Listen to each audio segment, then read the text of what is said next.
Hello and welcome to the AV Forums podcast for Wednesday the 10th of June 2015, if you didn't know the year. And assistant editor is here, Steve Withers. I think it's too late to try and impress them. Also here is Mark Hodgkinson. We mock what we don't understand. And Mark Botwright. Hairbrush. And finally, audio reviewer, Ed Selly. Do you know what those things can do? Suck the paint off your house and give your family a permanent orange afro. Welcome back to the weekly podcast. We've all had a nice week off to relax, and it's the first part of our summer holiday. The second part is at the end of this month. We'll tell you more about that as we get closer to it, but let's go and have a look and see what we can win this week, and let's ask Mr. Botwright. Well, not just this week, this month. You can win The Dark Crystal on Blu-ray. I don't know if I'm alone in finding that one slightly scary, but that one runs till... Scary? Yes, scary. Isn't it puppets? Yeah, but it's got some of the scariest puppets since that one in Terrorhawks.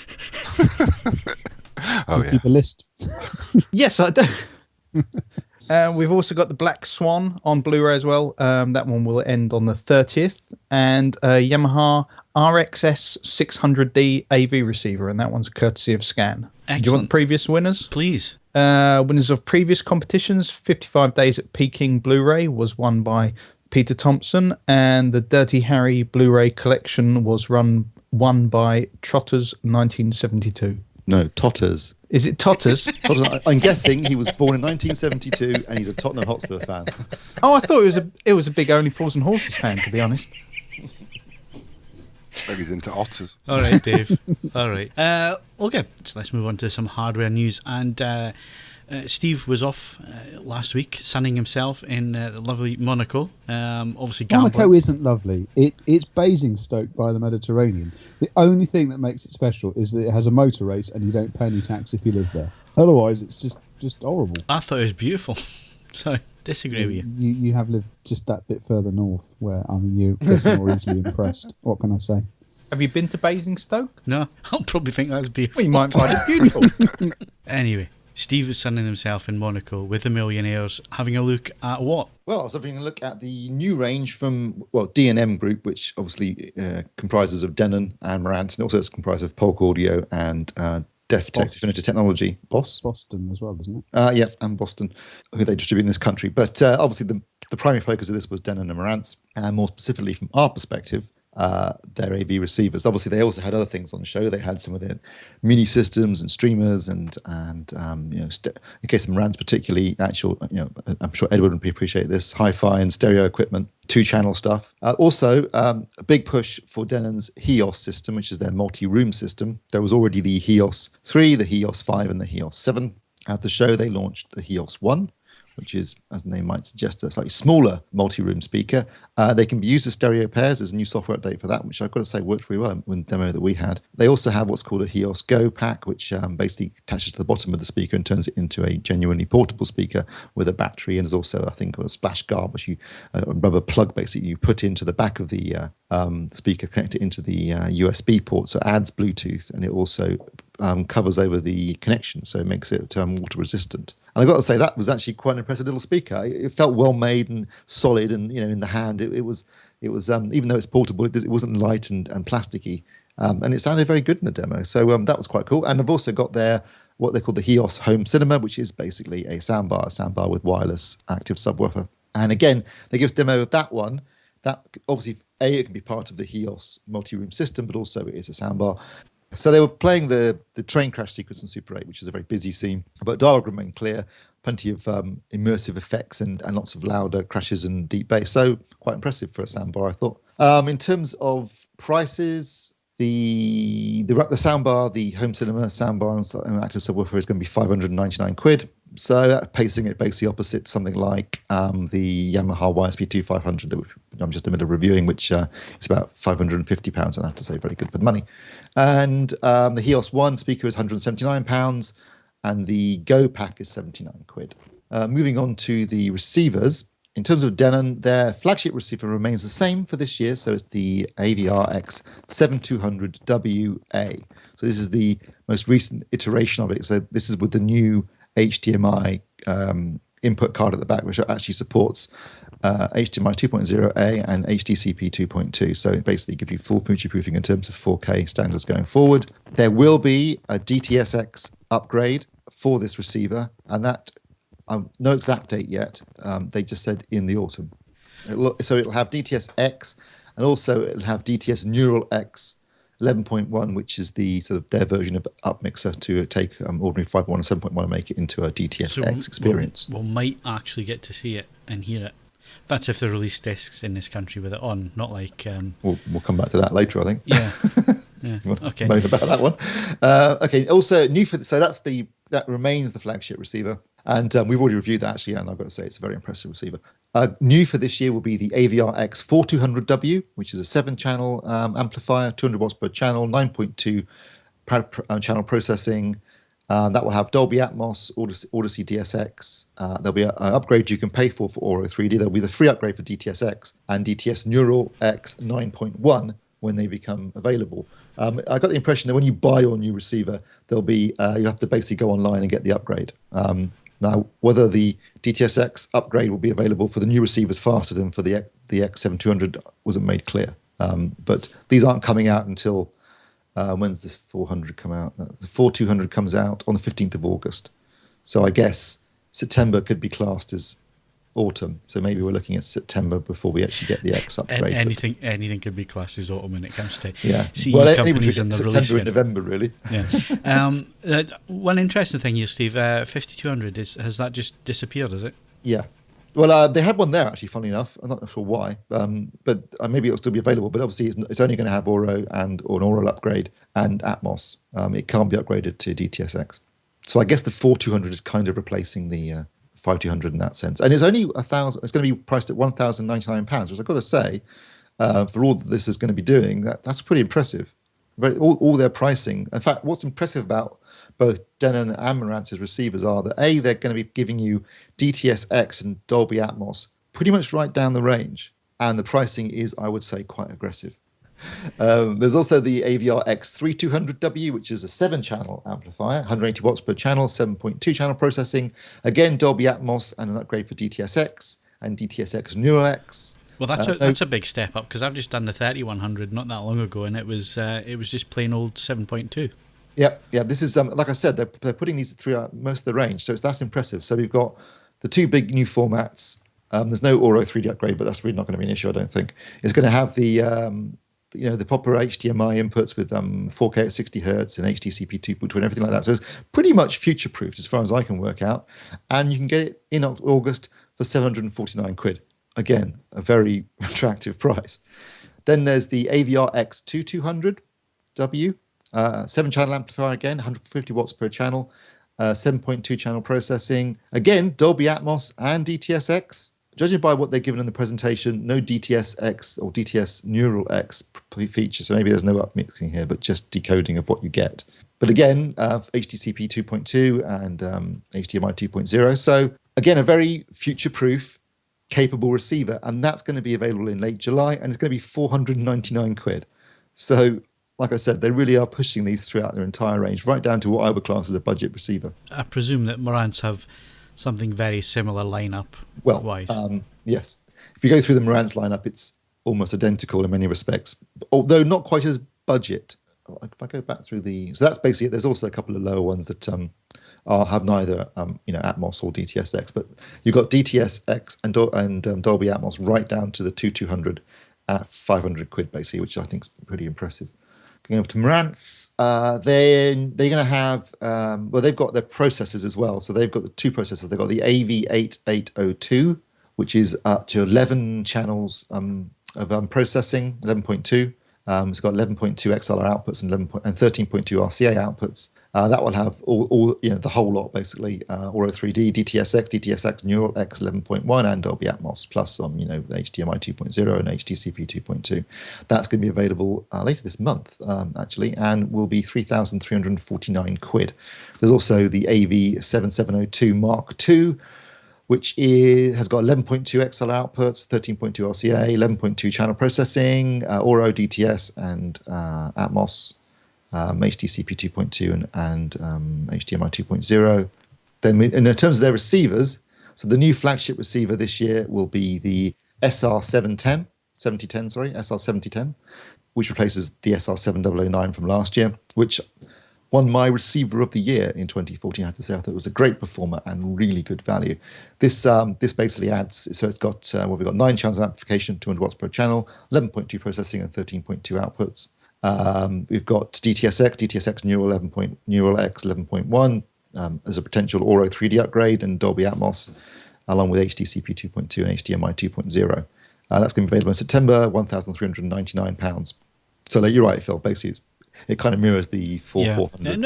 It normally does. I mean, Marantz stuff's more for what I'd class as traditional music and hi-fi clientele. Yeah, if you ask Marantz how does your stuff differ from Denon, they'll say ours is more musically tuned. That's the basic approach. Yeah, that's how I've always viewed them. Yeah. And them and Denon. Denon's more bang for your buck, whereas Marantz a little bit more laid back.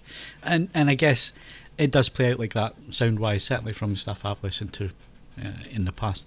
So that's interesting. We're getting Dolby Atmos and DTSX, hopefully, down to £500. It's now starting to become almost a given that any amplifier you buy it around about that price point will have Atmos and DTSX in. So we recently had a chat with THX about what they thought about immersive audio. Steve, fill us in with some of the highlights there. Yeah, well, when we talked to them, they'd obviously been testing. I mean, most of their comments related to Dolby Atmos, primarily not because they were favouring that particular format, because they just spent the last 6 months testing it. And obviously DTSX hasn't actually been released yet. And I guess Auro is slightly different in the sense that it's not object-based in the way that DTSX and Dolby Atmos are. So their comments tended to be more about Dolby Atmos. And I think they had some interesting things to say about it. One of the things that really interested me and also slightly worried me was their comments relating to upward firing speakers. Because obviously the big push that Dolby have been doing, I mean, knowing that most people aren't going to put speakers on their ceilings, they've been pushing their upward firing speakers. The idea is they bounce the sound off the ceiling and give the sense that there's a sound above you. And Phil and I have both heard these, and I think you've heard them as well, Ed. They do work. I mean, they do give an impression that there's sound coming from above you. However, one thing that they can't do, because you can't bounce it off the ceiling, is bass, low frequencies, not directional, not going to bounce off the ceiling. So you're not going to get any real bass response from these upward firing speakers. And what they were worried about was that sound mixers might do new mixes for Atmos in the home, where they basically don't send any lower frequency signal to the overhead speakers for that reason, which I wouldn't want to do. I mean, I want the Atmos mix on the disc to be essentially the same as the one that would be heard at the cinema. So that was a bit disconcerting. The other interesting thing was because I had my overhead speakers pointed at the listening position. They said, don't do that because you lose a sense of a sound coming from overhead. Had them firing directly down. They said that if you've got a choice between 5.1.4 or 7.1.2, use the latter, because if you lose the 2 channels behind you, you really do start to, there's a hole in the mix basically, and you lose that sense of immersion. The only thing about that is when it comes to room size, some of us just don't have room to put anything behind us. Well, yeah, I appreciate that. That's not. I mean, obviously, I think what they meant was if you can do it, and that's what you're thinking of doing, because you've only got you've only got the 9 channels on your receiver, and you're thinking, do I go 5.1.4 and get the 4 overhead, or do I go 7.1.2? And I had that debate when I was testing them for the first time, because at the time, I could have done either, and I didn't have another power amp to do a full 7.1.4. So it was interesting. They suggest, if you're making, if you're faced with that choice and you can do a 7-channel speaker setup, then they recommended doing 7.1.2. Just add more speakers. What the hell? Well, I guess logically, the more speakers you've got, the more you're going to recreate that Atmos or DTSX experience, aren't you? Because it's meant to be moving them around. Yes, let's get 32 of them in the room. Go on. That's the ideal solution, isn't it? What else do they say, Phil? I've forgotten it. Well, see, that ago since we did the interview. Yeah, well, I mean, they could only test Atmos, and again, it's just one company's opinion on stuff as well. I mean, pretty well into the audio side of things, THX, and have been testing it, and a lot of this will become part of their testing regime as well. But it was interesting to get their point of view. They really have gone to town and really tested it over the last 6 months, and tested all the speaker configurations, even the wrong speaker configurations, and set things up out of phase and stuff, just to see what would happen. And really interesting. So if you're interested in that, then definitely head over and listen to the podcast. It went out last week. You'll find it in the podcast page on AV Forums. So finally, to wrap up on hardware this week, we have one of the most anticipated TVs being reviewed at the moment, not by me, not by Steve, but by Mark. Hello. Yeah, worth the wait. This is without doubt the best Panasonic LCD TV I've ever seen. And what is it? It's so did we not say that in the intro? I've got the 50-inch CX802, which currently is the flagship TV from Panasonic until it gets replaced by the 902 in the autumn sometime. But this is fantastic. After being a little bit disappointed, well, quite a lot disappointed with the 802 last year, this is a massive step up. It's really almost flawless. It's probably the best 4K TV with 1080p content I've tested. In terms of the motion, when you're watching sports, it doesn't break up. The colours are really, really believable, really, really accurate. I've just been testing it this morning, and even right down the saturation levels, it's absolutely spot on. And that was something that you could really tell just straight out of the box. It's just got that really natural, believable look about it. Fantastic, calibrated amazingly. It uses a VA panel this year, which is really important in terms of the contrast. It's got really solid black levels, really nice contrast performance. The dimming system, if you use it in low, is fairly successful. Which I've never really said about a Panasonic TV before. Definitely enhances the contrast of the picture. Doesn't crush shadow detail. It's sometimes a bit slow, so you might see it slightly flash when it changes scene to something brighter. Not often. Price is quite good, I think. It's 1,600 quid or thereabouts online at the minute, which is more sensible than the previous flagship LED pricing from Panasonic. Smart features seem solid, although I'm not fully tested those, but certainly Netflix works really well. It's got a Netflix button and you're straight into 4K capable Netflix within about 2 seconds. Watched plenty of House of Cards, just finished that off over the weekend. Looks stunning. Yeah, I'm struggling to find problems with it, which is a bit, it doesn't make writing reviews easy. Yeah, I've got to say I was really impressed with the CX700, and that for under £1,000. That was a cracking little TV, and the backlight. What amazed me was the black levels, how they're achieving that from the backlight, and it really is quite impressive. I don't know how many zones the 802 has, but certainly the 700 had 8 zones. I haven't tested that. I've got a zone tester, so I'm going to do that late at night tonight and find out the zones. But yeah, the backlighting's excellent. The uniformity is excellent. Yeah, it's really, really impressive. And even the measurements is 0.02, I think I measured. Yeah, that's where we're at with this one. Right. Okay. And on an ANSI checkerboard, it maintains full white and the black levels as well. So it's excellent, really excellent. I mean, out of the 4K TVs I've seen this year, it's my favourite one, even over the OLED, because it handles the majority of what you watch better. So the scaling is fantastic, and the motion handling is fantastic.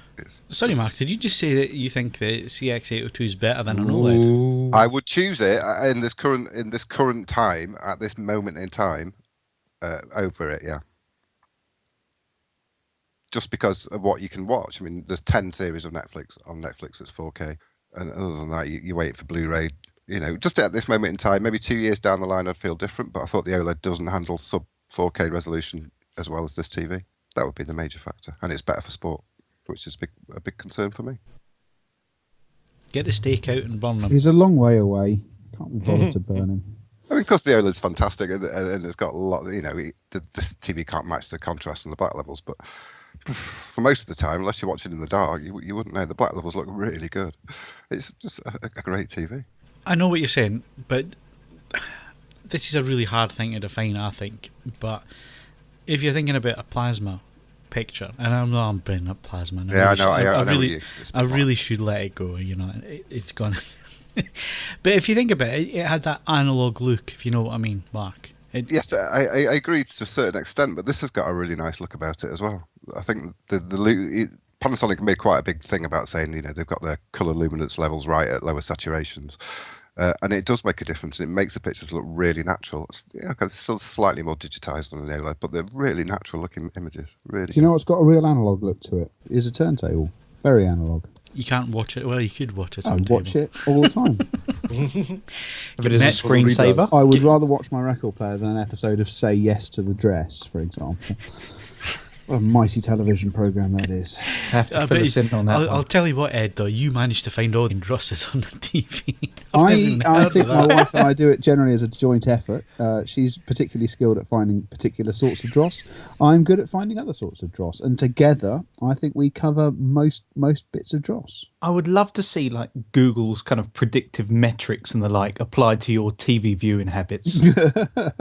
They'd have to create new areas, Mark. They would have to create new. Well, it's the same as my Amazon recommend box is, it looks like it was done for a house of 30 people or someone with a severe split personality We cannot find disorder. TV programs low enough rated.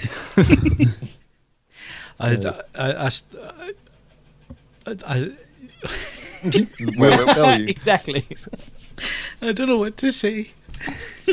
I want to know what this dress program is. I'll be honest. It's set in it's a reality TV program set in this enormous wedding dress shop where idiots come and choose wedding dresses. Can you get it on Freeview? I don't know. It's on the Learning Channel, which is named for irony purposes. It seems to be on all the time there. I would imagine it's probably torrentable and made it to YouTube and other areas if you really wanted to get an insight into it. We should really put together a pitch, Ed, for our own TV series set in a hi-fi shop, an elite hi-fi shop, where you're the snob behind the counter. Be like watching High Fidelity. Yeah, a bit like that.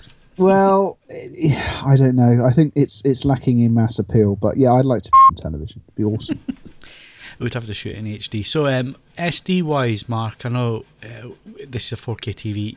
4K TV is really struggling on SD, but you reckon it's one of the better? Yeah, well, SD's pushing it a bit. I mean, to be fair, with only 4K TV, I think. But yeah, a decent DVD looks quite good, animated. It's something that's not going to show up the flaws too much. But it's anything 720p up looks brilliant. No, you don't buy a 4K TV and watch standard definition. But the problem is, Mark, that 90% of the fucking channels are SD. I don't know what to say about that. I don't watch any. Yeah, but just because you don't watch any, I would take umbrage with take issue with 90%. I mean, okay, it's been a long time since I've been off Sky. No. You can't include Sky and that kind of thing because you're paying for that. We're talking about Freeview. Freeview surely has to hit the 50% threshold. Nope. The five major channels not even close. Major channels are in HD. Yeah, Except and for Channel 5, actually, in my case. there's no Channel 5 HD. Well, okay, It's not that's a your channel problem. anyway, is it? Paupers. You can get Film 4 HD, can't you? Yeah, it's 4 HD, and then you've got BBC 3 and 4, which are in HD. BBC News is E4 HD. is in HD. Al Jazeera's in HD for some strange reason. Because it's not a case. CBBS. I fully accept that it might not get hit 50% of the There's channels. still but 70 other channels, Ed, that are But all then you SD. don't watch any of those. Yes, channels. I do. I watch CBS Action because Mark pointed out how good a channel it was. So I've started watching good, that. isn't it? Yep. Well, I use Freeview and I don't watch anything. And that's Quest. I don't. I've started watching Quest quite a bit. I'd like to think that anyone buying a TV at this end of the market would have some clue. About what That's they a were lovely doing. backward dig at your fellow reviewers there. I like that. But going back to the question, I would say with standard definition, it's as good as any other. I found the 700 struggled with I think some they of all it. struggle Yeah. to be honest. Still. It's just, Yeah. it's a lot of pixels to make up. A bit what? Pixels, I've said it again. Pixel. We keep saying pixels. Pixels. Pixel. Sort of- Ed, sorry, Ed. Mark, how does it measure up in terms of future proofing? I need to check with that Panasonic whether it's 2.0A, but it is. I've taken it as the inputs are, but it's HDR. I've not got any of that to test it with. Panasonic are usually well ahead of the curve when it comes to connectors. Yeah, I'm imagining it is. I'm just going to double check with that. Do you measure the native color gamut? Native colour gamut pretty much gets to DCI P3, but it's not quite with red, not quite with yellow, not quite with green. The other side of the spectrum, it manages fine. It's 90. It says 90%, and I would say that's about right. Well, You they say claim it's 90%. Decent motion handling. Really nice. Yeah, there was the one slight thing which it reminds me of the Samsung TVs with the clear motion rate processing. It's sometimes when you change cameras or if there's been a slow motion replay or something, there's a very slight stutter just at the beginning of that sequence. Just a tiny little micro stutter. I was going to say, is that with anything turned on?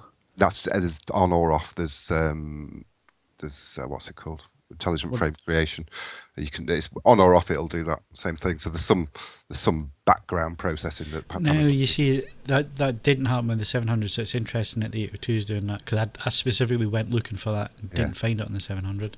No, it's definitely got some sort of special sort of motion processing, special sauce going on. But it generally makes it look really nice. Really nice and natural. I've put IFC on minimum and off. I couldn't really notice a lot of difference, to be honest. And it just gets too smooth. So I take it the Champions League's final looked pretty good. I beg your pardon? Yes, it did. Champions League. It looked marvellous. Yes, it couldn't save the England. I was going to say Ireland game there. Nothing going to say that. But I think it did actually send me to sleep, so I can't really use that for assessment. But yeah, it looks brilliant. French Open as well. Watched the tennis, looked great, really good. Well, nice clay. Yeah, really nice details. It just the resolution. It looks just so sharp with 1080, 1080i, 1080p. Looks really good. I quite like it. All right, so you quite like it. Yeah. But you never thought you'd say that. No, Panasonic. I've been quite harsh with Panasonic LCD TVs in the past, but this one's it's changed everything. It's why that one was sent to you. Oh. It sounds like they're going to perfect LCD just as OLED comes in. But I can't really see, Mark, I don't know about you, what you think, but I can't really see how much more they can get out of an LCD panel at this point. They're kind of really pushing the envelope as it is. This starts to be getting as good as it can get. I think the dimming system could be improved on this TV, and I'm guessing the 902 is zones, I suppose. Yeah, more zones. The dimming is perhaps its weakest thing, because you do get that slight brightening on scene transition sometimes. So maybe you mentioned it, I missed it. Did you mention viewing angles? Viewing angles are not bad. They're better than the Samsungs. They're not. Yeah, that was noticeably better than the Samsung, because I just the had the Samsungs Samsung. are really narrow this year. Really narrow. Yeah. The VA panels are Taiwanese and the Panasonics. Yeah. So it's a little not bit bad. better. They're not bad. Okay, so we'll look forward to, well, the review will be up by the time you listen to this podcast, because Mark is he's being forced at gunpoint. Yep. to make sure that this review is finished very quickly. We'll ask you what kind of badge it's getting. Do you know what kind of badge it's getting, Mark? No, I never know until the end. Shiny one. Surprise yourself. I do, constantly. So that wraps up hardware. We'll be back in a second with games news.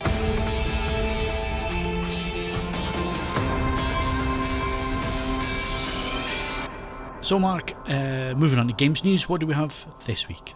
Fallout 4, I guess, is the big news. There was a countdown timer by Bethesda, which led to a lot of people speculating, hopefully it wouldn't be something like a Fallout 3 New Vegas remastered bundle or anything like that. There have been various kind of things leaking out about Fallout 4 for a while, but it was obviously something that fans wanted, but people were always worried that it would get constantly delayed. But now we've got a trailer, and with E3 just around the corner, we'll hopefully be seeing a lot more of it. The rumours and leaks about the Boston setting and the surrounding Massachusetts area look to be true. The trailer was created using in-game footage. It will be specifically PC, PlayStation 4 and Xbox One, and they've completely nixed the idea that it will be anything from last gen. So hopefully that won't hold it back, as we've seen various kind of multi-generational games in the past. It's very much looking like, well, people are hoping that it might be this year, released this year. They're hoping that it'll be a short lead up to it, that at E3 we'll see a lot of it. That's kind of supported by the fact that Bethesda on their online shop originally put up to be announced 2015 as a release date, which as soon as people noticed, they changed to just to be announced. Hopefully, as I say, holiday season would fit in with when they've released previous games. And there's not a great deal out later this year. If you consider, particularly for people who like single-player games that you can get lost into, things like Star Wars Battlefront, that'll be a big release, but again, mainly multiplayer. Call of Duty Black Ops 3, again, mainly multiplayer. And really kind of the big hitter single player wise, you'd probably say something like Assassin's Creed Syndicate, which with a lot of people starting to get a bit of franchise fatigue there really isn't a better time for something like Fallout 4 to hit. And the good news is Dogmeat's back as well, the dog. Always love a game with a dog. I'll take your word for it. What, the dog or the game? Well, games with dogs in. I'm struggling to think of any other games with dogs in. I always tend to believe that animals make better AI companions in Well, general. it's about the level of what AI can do. That I would be inclined to agree with you, except potentially that the horses in Red Dead Redemption, they were problematic. Or that was actually more that they just didn't render properly and they'd fall apart and do weird things. But yeah. But that is, well, that's pretty similar to horses in real life, I think. What, they fall apart? Well, they are dumb animals and they They fall are down. dumb, yes. They're fragile as well. What are you guys doing? You never watched the ban- Grand National? Banned from stud farms in your immediate area. Done it again. Anything else, Mark? Well, kind of emphasising the point that we are in a fairly kind of dry spell with games. Uncharted, the Nathan Drake collection has been announced. Video for that's gone up. That looks like it'll be released UK October 9th. This will be a collection of the 3 PS3 titles, Drake's Fortune, Among Thieves, and Drake's Deception. Promises updated visuals, 1080p, 60 frames a second, and I guess the kind of tempter for fans will be that it will also come with a beta key for access to Uncharted 4, A Thief's End multiplayer. So that might turn some people off, i.e. it's not just a general beta, it's for the multiplayer, which, should we say, has been functional in the past. Already Sony are putting up big banners ready for E3, so it looks like this will be, Uncharted 4 will be the big game they push now. And when is E3? E3 is coming up. Well, yeah, you're getting the kind of pre-show conferences. I think it's 16th to the 18th. But with UK time, the first one will be Bethesda on the 15th at 3 a.m. And then it kind of rolls through to, I think, 17th at 1 a.m. with a PC gaming show. Okay, so you're going to do the podcast after E3 this year. Yeah, we're hoping to do it directly afterwards, rather than put up something, a couple of days before, which will be wildly out of date and look rather foolish. Yeah, we're going to wait until probably wildly inaccurate. Yes. But we are hoping to pop up a little article about the games team's predictions for E3, so that there's always room to look, wildly inaccurate anyway. Okay. I like people that make themselves look stupid. Just a couple of things. Obviously, we got the big Star Wars game coming up and that kind of thing. One thing I wanted to ask you, Mark, is do you game in surround sound? Oh, it depends. I certain titles I tend to just go through. I know it sounds terrible, slumming it, just TV speakers. Picked up a headset that does kind of quasi 7.1, which isn't really, but it helps you pinpoint some sounds. But with certain things, yes, I do go with surround sound. And is that a common thing with gamers? I think it's becoming more common, but in a strange way, I think it's now starting to recede. Weirdly, I'm hearing more and more people say that they're going towards sound bars, which they do seem to be the product that's selling particularly at the moment. If there was one product that's totally ruined hi-fi home cinema and now surround sound gaming, the finger gets pointed at the soundbar. Well, it just seems like last generation there was this big push. All of a sudden you had lots of games in 5.1 and people, really made a concerted effort to set up their living rooms with 5.1. And then I don't know whether it's simply the fact that, should we say, that same generation of gamers have got a bit older, they've got some more family commitments, and should we say the things that got dismantled first were, what are all these speakers and what's that giant subwoofer in the corner? And, the kind of token way to get your own way is just, well, can I at least have a sound bar? It's a compromise. Well, I suppose you're right there. Life gets in the way. Life finds a way of... No. Life gets in the way. Soundbars don't. Soundbars. There you go, Ed. Soundbars. They've saved humanity. Yeah, we've had this conversation. There are ones I could realistically live with. Just don't take my hi-fi stuff away. Oh, Or I'll hurt you. well, no. That's the whole point. You got to junk all that hi-fi stuff and then just replace everything with a soundbar. I'll get back to you on that. Is that games news? I think that is games news.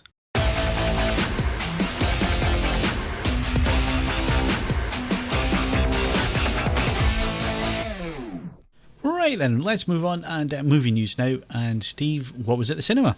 This week, or rather last weekend, I did not go to the cinema, just full disclosure there, I didn't have time unfortunately, but what opened was Spy, the new film from Paul Feig and Melissa McCarthy. So he directed and she starred in The Heat last summer with Sandra Bullock, and the year before that, or a couple of years before that in fact, Bridesmaids. So you kind of got a rough idea what to expect here.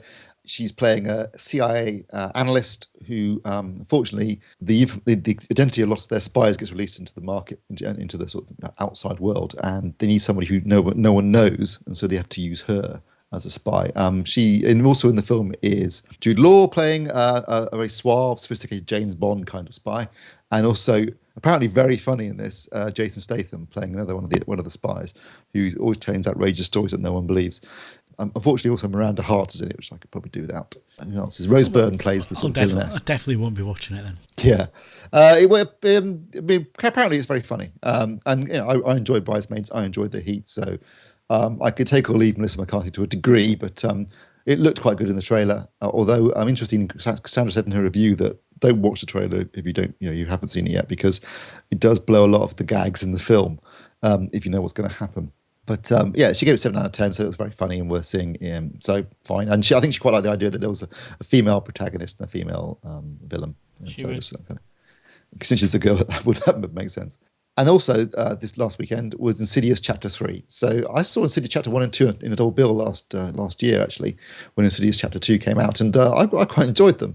There are those kind of modern type of horror films that are sort of low on blood and high on shocks and bangs and scares, which has become quite popular.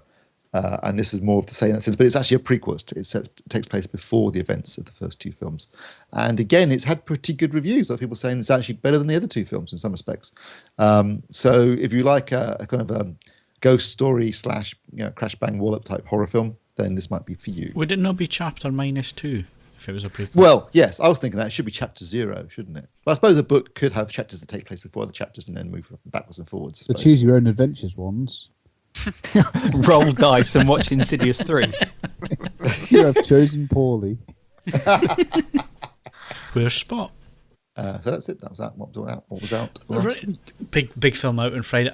Even I am going to the cinema on Friday. Jurassic World. Yeah. I just a couple of hours ago watched the most recent trailer, and I've got to say, I'm really looking forward to this now. I've been looking. It looks like it's going to be fun.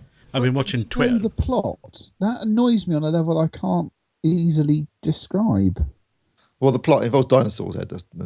Well, do I? The should I that discuss trailer it was a here? complete giveaway, wasn't it? Genetically modified dinosaurs like that. Pretty much absolutely every major facet of the plot has been revealed. Well, they just do that for people like you, Ed. That just never get That to aren't the going to cinema. go. Yeah. So I know what happens.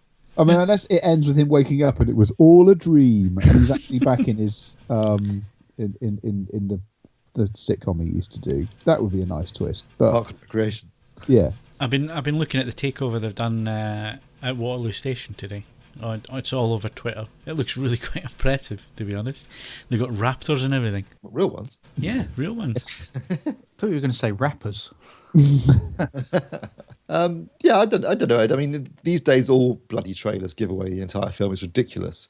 And the best thing you can do is not watch trailers if you don't want to have the film ruined for you. It seems as if rather than teasing you these days, they want to just give you a mini version of the movie. well, The trouble yeah, is, you can't escape the trailer. If it suddenly pops up on TV, you shouldn't have to suddenly rush to see where the remote is. Start closing your eyes and going, la, la, la, la, Don't la, tell la. me. I guess the idea is if you don't want to see the film, watch the trailer, because that way you can see it without having to sit through the whole thing. It's always handy.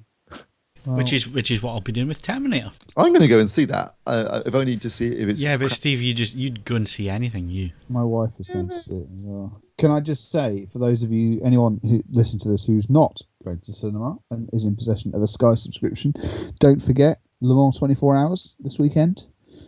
It's a bit of a long stretch to watch, I grant you, but it's fantastic. Proper motor racing for people with who too are, much time on their hands. who are Ed. properly hardcore. Ed, it'll be Audi 1-2 Porsche third.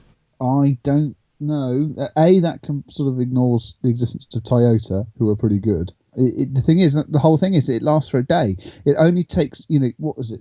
The leading LMP1 cars will make something like 4,000 overtakes or something ridiculous like that, lapping slower cars. You only need to get one of those wrong, and it all goes. So that's what makes it a great race. And when's the highlights package of that?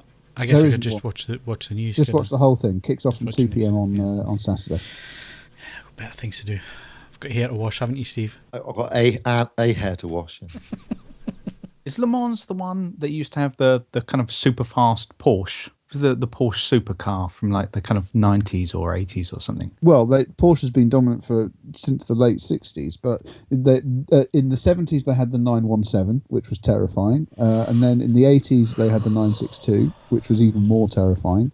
Then they took a bit of time out. They only won it, I think, once in the 90s, and then they left it alone for a bit, and now they're back with the 919, which actually isn't as terrifying. It doesn't make a noise like an apocalypse, for starters, but no, it's a competitive car.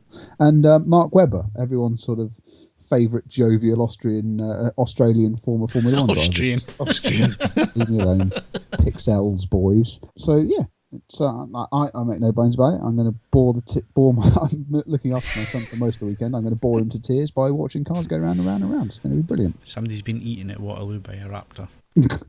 Right, so that's Jurassic World. Looking forward to it. I think I haven't seen a fun actioner for a little while, so looking forward to that one.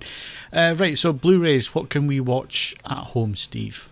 Well, you alluded to one of these a bit earlier in the podcast, Phil, but it actually came out last week. The reason I put it down to mention it this week was because it's created a bit of controversy, and that's Ex Machina. The Blu-ray release in the UK came out last week. It's a normal DTS HD Master Audio 7.1 mix, I think. Comes out in the US next month. Now, different distributors here. In the UK, I believe it's Universal. In the US, it's Lionsgate. Lionsgate have obviously paid to do a DTSX mix, so it's going to be the world's first DTSX encoded Blu-ray release. So that's caused a bit of controversy. People going, "Oh, why haven't we got it here?" Well, the reason we haven't got it here is because it's a different distributor, and they obviously didn't bother to pay. They didn't feel the need to. I can't say, having seen the film at the cinema, I can't say it's got a particularly, a mix that really lends itself to being, immersive and using overhead channels and all this sort of stuff. So whether it will sound any good, I don't know. There's also been some controversy about the picture quality. In his review, Kaz said he felt that the picture quality was a bit soft, although there were some shots that looked quite sharp. So that suggests it might be less of a transfer issue and more possibly of a directorial choice. I will be getting the US disc next month, and I can have a look at that at the time and see if it's any different. That came out last. That'll be region locked, though. Yeah, it'll be region A because it's Lionsgate. Yeah. I'm just saying, no, I don't think the picture quality will be different. I think it's only just going to be the sound, because it's in the correct ratio in the UK. It's not one of these ones where they've changed the aspect ratio or anything like that. It's still 2.4 to 1, so it's just going to be a different sound mix. I can't say that DTSX, but obviously, because since there are currently no DTSX cinema mixes, they're all going to have to be remixes of existing soundtracks. So we'll see what happens. But anyway, that came out last week in the UK, comes out in the US in July. Also coming out this week, we've got Kingsman: The Secret Service, which I saw at cinema and thoroughly enjoyed. It's Matthew Vaughan's film based upon Mark Millar's comic with Colin Firth, basically about a secret agency. Did you see the thing on the BBC over the weekend about Pinewood? Yes, I did. I did indeed, yes. And they interviewed Matthew Vaughan, didn't they? Although Jonathan Ross was presenting the show, and Jonathan Ross's wife is Jane Goldwyn, who wrote Kingsman. So a bit of nepotism there, I thought. Yeah. It's disappointing. I didn't think you went into enough detail about the actual history of the studio. It just started mucking about with Jonathan Ross shooting bits and pieces. And, I noticed at the end it was funded by the BFI, so that's perhaps why it was light on technical. Yeah, it was very light on actual historical information and technical information about the actual studio. But it's quite nice to see places we've been to, isn't it? Cool. Oh, we've been there. What else is that this week? Vice, which looks absolutely appalling. I mean, it's got Bruce Willis in it. His career has really gone down the crapper in the last few years. It's gone direct to video. It looks like it's an interesting idea, kind of a modern take on Westworld, but badly executed. Apparently, Kaz said it has a dreadful lead actress who can't act for toffee. Bruce is not even phoning it in. He's asking his agent to phone it in for him. And Thomas Jane, who's probably the best thing in it, but even his career has really gone downhill as well. So that sounded appalling. He really didn't do himself any favours, though, did he? When was it Red? When it was released and they did all the press junkets, and he was. I think he was on the One Show, and he was on a couple of other things where he wouldn't say a word. Really terrible. That was for the fifth Die Hard movie, and he just was monosyllabic. Then he asked for too much money to do his part on Expendables 3, and they ditched him, and in the actual film, he was replaced by Harrison Ford. And then someone says in the film, what happened to Church, which was Bruce Willis's character, and Harrison Ford goes, "Oh, Church is out of the picture," which was quite funny. Bruce Willis. I don't know what's up with Willis. He doesn't need to give a monkeys about anything. He's got most of his performances have been. I mean, I don't even want to say phoned in, because that just suggests he made some effort to pick up a telephone. And there's also coming out this week Society, which is an older film, mid-80s, but an absolute cracker in my opinion, famous mostly for its makeup effects, which are quite spectacular in an old school kind of way. Chris reviewed that. Was this the horror film? Yeah, it's the one where the guy thinks his parents and sister are a different species, and the rich literally eat the poor. It's fantastic. Yeah, it's a great movie, isn't it? Yeah, and it's got some really far out there effects in it, and it is. It's great. It's sounds like some kind of crazy sort of conspiracy theory type thing. Yes, it is. That's basically how it works. With he becomes convinced there's something going on, and he's got his analyst who says you're just being paranoid. He's not being paranoid. Let's put it that way. I might actually get that actually because it's got a great ending, hasn't it? Yeah, it's got a very handsome. It is. The last sort of 20 minutes had to be seen to be believed. Right. Okay.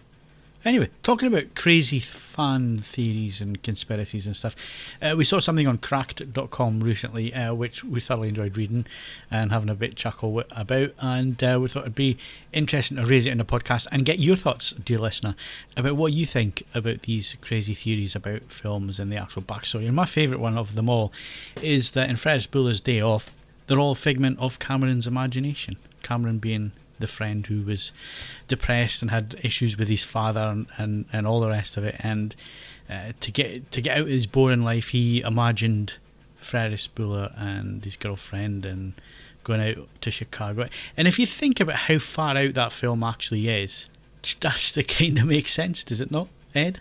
Well, yeah. I mean, there's various different sort of takes on it. I mean, I don't know. Some of them. The Cracked article is a bit of an old one because there is a second Cracked article, which given the appallingness of the search facility on that site, I'm unlikely to find during the course of this podcast. But the other one has I suppose it's not really a conspiracy anymore because Tarantino has semi-confirmed it. But my favourite is that all Tarantino films take place in the same universe. Yeah, they do, don't they? Because they even related some of the characters like Vincent Vega and Vic Vega. Yeah, but still going all the way back to stuff like Django Unchained and Inglourious Bastards. They're all still working in the same timeline. Well, I mean, in Inglourious Bastards, that's just so far out there. It rewrites history, so it has to be within its own universe, doesn't it? Well, no, but then the films that take place after, even though shot before but take place after, it's still all in the same universe. Yeah, I mean, didn't he say that the Jew Bear, the one with the baseball bat, I can't remember his name now. Donowitz. Eli Roth played him. I think it was Donowitz was the character's name. That is the father of the movie producer in True Romance, Lee Donowitz. And I can totally buy into that. And I guess why not? Why not do that with your movies? Make them all take place within the same universe. It works out quite well for Marvel. See, I'm convinced James Cameron does the same thing. That, in fact, every film is linked into the Terminator universe. I'm sure James Cameron wishes it wasn't. No, what I want is for one of these Terminator films, in the end, that the final moment is that a T-1000 has to go back in time to kill a young girl called Rose, who's setting off on an ocean liner. What? And it's a T-1000 and it changes. It was no iceberg. No, it was no iceberg. Avatar's the future. It all makes sense. One of the other ones, which I think kind of lets the directors off a little bit, is The Matrix, and the fact that Zion and everything that happens in 2 and 3 is still within the Matrix. Well, actually, and that actually makes perfect sense. I mean, when I saw it, that's my interpretation. I don't know. I didn't realize that was supposed to be a crazy theory. I thought that was what was going on because in them, Neo has powers in what's meant to be the real world. So it doesn't make a lick of sense unless he's still in some. So the idea is that there's a matrix and another matrix beyond that. So you think you've escaped, but you're still in the matrix. So it's basically keeping your mind from. I thought that was what they were trying to say. I mean, if not, then that was really bad the first time round. One of the ones that I again wasn't was my interpretation and not I thought a theory was in Radio Flyer, where I think the younger brother dies at the end. I thought that that was the whole spoilers. Point. Hang on, spoilers. Has anyone but me seen Radio Flyer? No, I didn't think so. I'm not falling over myself to go out and watch it either. If I'm The honest. James Bond one's good though. The idea that James, and this is, I kind of, helps make everything, particularly those people who maybe aren't such a big fan. I've got a friend who really dislikes the current Bond movies because he says it just resets everything and ignores the 50 years of Bond history, and that's not right. But this theory would actually let it off by saying that James Bond and 007 are just code names, and a different agent is taking up that code name each time. That makes sense. Well, Yeah. it does, but it doesn't, because then you've got the whole Skyfall backstory of his parents and so on. Unless his parents had code names. But perhaps unless that's him remembering specific it. to this one. Although, isn't there? Doesn't Roger Moore go to the grave of his wife from On Her Majesty's Secret Service at the beginning of For Your Eyes Only? I think he Possible. does. I think you see we have all the time in the world on the gravestone and in Tracy Bond. So that would suggest it's the same person and not a different actor, a different agent. Unless the wife has to change her name. Or he has to find someone else called Bond. Things are slowly disappearing down the rabbit hole here, people. I did like the theory about Inception, though. Did you read that one? About Cobb's totem being his wedding ring rather than the Yes, spinner. it's not the spinning top. No, that's his wife's. It's a spinning Yeah. top. Yes. Which then means that, what was it, the ring's on his finger, or it isn't on his finger at the end, so which makes that real life. Oh, so he doesn't wear it outside of a dream. No, he's only wearing it inside the dream. Yeah, that's quite a good one. I've also noticed they've also got another one, which is Total Recall. Again, this is my interpretation of the film, that he's in a schizoid embolism in the machine, and he's basically gone bonkers, and he's never going to get out of the dream, is he? Because right at the very end, when he goes, maybe it's just a dream, and then you get that creepy bit of music coming into the soundtrack, and it fades to white. That's him being lobotomized, which is So that's something. Yeah, Philip K. Dick did a lot of that. I mean, yeah, well, that's not why. just that. I mean, who directed it? Verhoeven. Paul Verhoeven says on the commentary track, that's the interpretation he had when he made it. So that's not a theory, in my opinion. That is how the film ends, with him being lobotomized in the chair. It's all just a dream. So basically, Steve, all we should do is just ask you. No, I'm just saying. I like the Star Wars one. Again, though, with the Star Wars one, have you not always thought R2 always knew more than everybody else did? Yeah, he's a spy. Yeah. Yes. But there was. He's- Did you read any of the get it out? Did you read any of the comments below that one though about Star Wars, about Chewbacca being deep undercover and everything? what it means a bloke in a suit. No, but for all of that to kind of work in with the prequels, then everyone has to be in some way kind of complicit with it, and it's a giant operation, and they've got to be all kind of deep undercover and know these things, and it just didn't make a lot of sense. Did you not read that? Or am I I haven't alone read here? all the comments, no. But I mean, Chewbacca I'm not so convinced by, but definitely R2. Well, the comment was, if Chewbacca had been through all of that, he could have at least expected a medal. I assume, that always bugged me when I was a kid. Why didn't Chewbacca get a medal? I assume the reason he didn't get a medal was because Carrie Fisher couldn't reach around his neck. Because, I mean, he's like 7 foot and she's about 4'2", isn't she? So it would have been physically impossible for her to actually put it around his neck.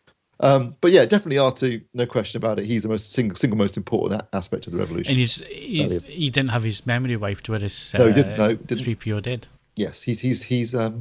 I think the film ultimately you'll find out that when they're finished, all these Star Wars films, the hero of them all is R2D2, and so it should be. What? That the hero of the most successful franchise of all time beat? It's a dustbin.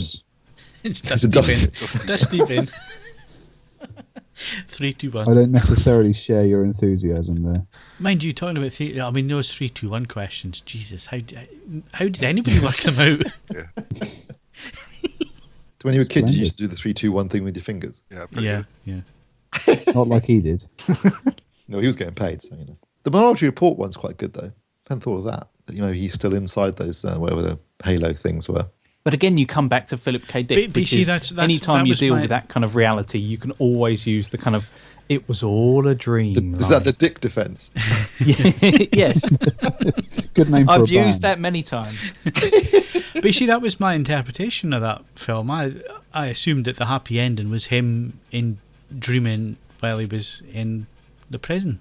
That was I'm gonna have to watch it again then. that was always my interpretation of it.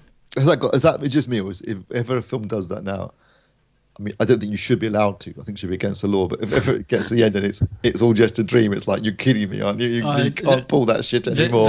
The one that really annoys me is the whole time travel, making a new timeline thing that JJ used for Star Trek. It's like, that's just lazy. But it is like that episode, timeline. the episode of Family Guy, Yep. where he finally kills Lois, and they say, "See, you've made people sit through this, and actually none of it was real." Don't you think that's disrespectful to the viewer? Vanilla Sky was annoying as well. Well, you're the only person that's seen it. Vanilla I Sky. haven't No, seen it. I've seen both Vanilla versions Sky. of it. No, I haven't seen the Spanish one. I thought it was really good. It annoyed me at the end. I can't remember why now. Really annoyed me now. Just can't. I remember watching. Made me so angry. I've expressed So angry. from my own memory. From my memory. Brian De Palma did it twice in his last two films. If you watch Femme Fatale and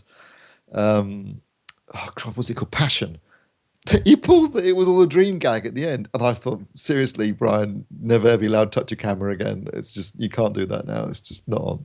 Yeah, and when they did it in Dallas, God, that annoyed me. Oh, it was the entire season, wasn't it? He wiped out. An Was entire it not? season. Was it not 2 seasons?